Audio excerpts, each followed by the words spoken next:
second period. This is going to be a little awkward reading Ghost to my phone. So just bear with me as we are all venturing into uncharted territory with this whole remote teaching thing happening. So let's go ahead and get started. We were at the point in the book where Ghost was at the newbie dinner with his 3 other new teammates, and everybody, remember, had told a secret. Lou's secret was that he wished that he had a younger brother so that he could see what he might look like if he weren't albino. And then Sonny was the second one to reveal a secret, and he said that his mother had died giving birth to him, and that she wanted more than anything to win a marathon, and she participated in many of them, but she truly wanted to win one, and so his father made him run. He really didn't have a choice, but he learned to like it because it was kind of a way for him to somewhat connect with his mother. And then, of course, we knew that Patty's mother was white because she was adopted, she and her little sister. However, we did not know that Patty's mother was alive, and she just wasn't able to care for Patty and her sister due to the fact that she had the sugar. Remember, that was how she put that her mother had diabetes. So now we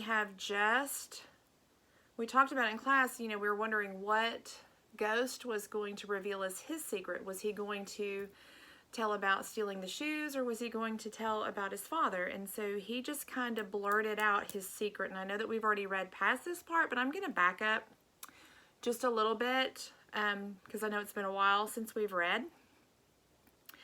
Then I looked around the table. Everybody had told such a personal story about their families. So maybe my family story wouldn't be so bad after all. Plus, my duck still getting cold. So my dad's in jail for trying to shoot me and my mother, I blurted out. And before anyone could say anything, I held out my hand for my utensils. Remember, Coach was holding on to their spoons, knife, fork, and even chopsticks until they revealed their secret. Lou dropped his fork. Patty dropped her knife. Sonny stopped drinking. And Coach's mouth hung open as he passed everything and pressed it into my hand. And I felt good, different, like even though they all were stunned by what I said, I felt like they could see me, like we were all running the same race at the same speed. Remember, we talked about that sentence and how vital it was to this part of the story. But I was also feeling pretty hungry. Thanks, I said, taking my fork and stabbing the duck with it. I twisted meat off the bone and stuffed it into my mouth like nothing was wrong, like I hadn't just dropped the atomic bomb of secrets. But I didn't really want to make a big deal of it. I just wanted to say it and eat. So what's yours, Coach? What about you? I asked as I'm chewing the best food I'd ever had, duck. Who knew? Charlotte Lee could collect all the rubber ducks she wanted. I was going to set the record for eating the most real ones. I mean, it's basically like the world's greatest chicken or something. Do you remember who Charlotte Lee is? Let me read that sentence again. Charlotte Lee could collect all the rubber ones she wanted. Remember, she was in the Guinness World Book for collecting the most rubber ducks. Do you remember how many she collected? I don't. I think it was over 3,000, some absurd amount.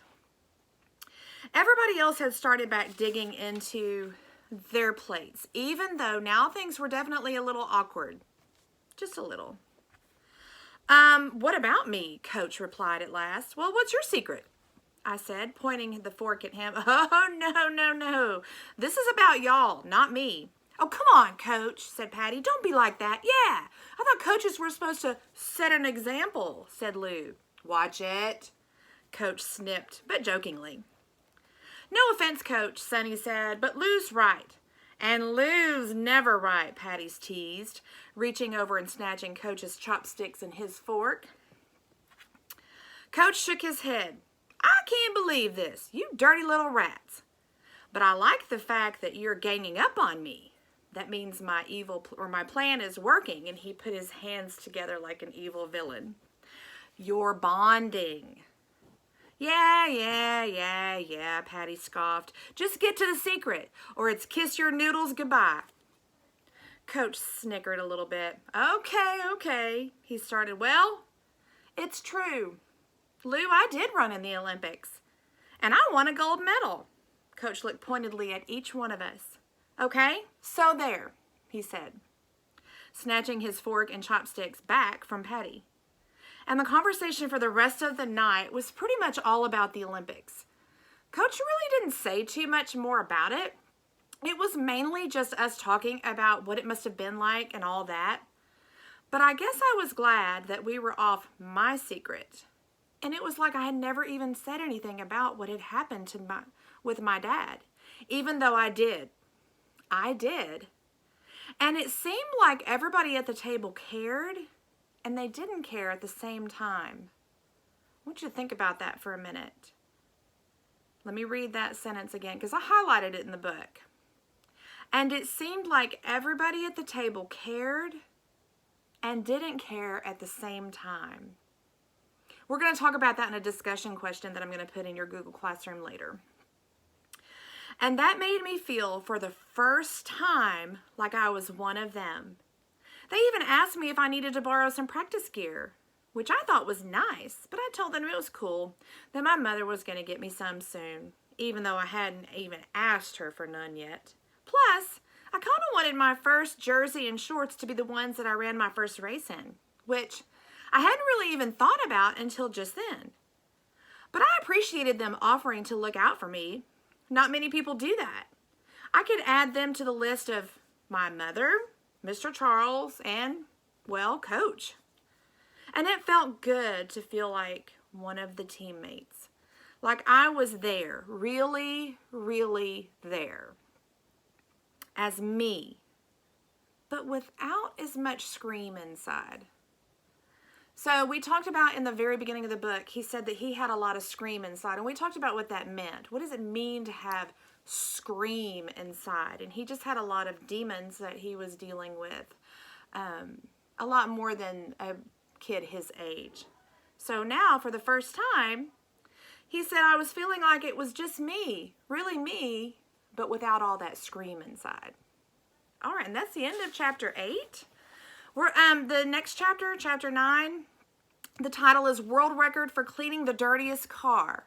And remember, whenever we were reading in the beginning of chapter 8, when he was picking everybody up to take them to the newbie dinner, remember Ghost looked around and thought, well, where is all the junk and the trash and stuff that's usually in Coach's cab? Wonder where it is. He must have put it in the trunk, and that's a place I don't ever want to see.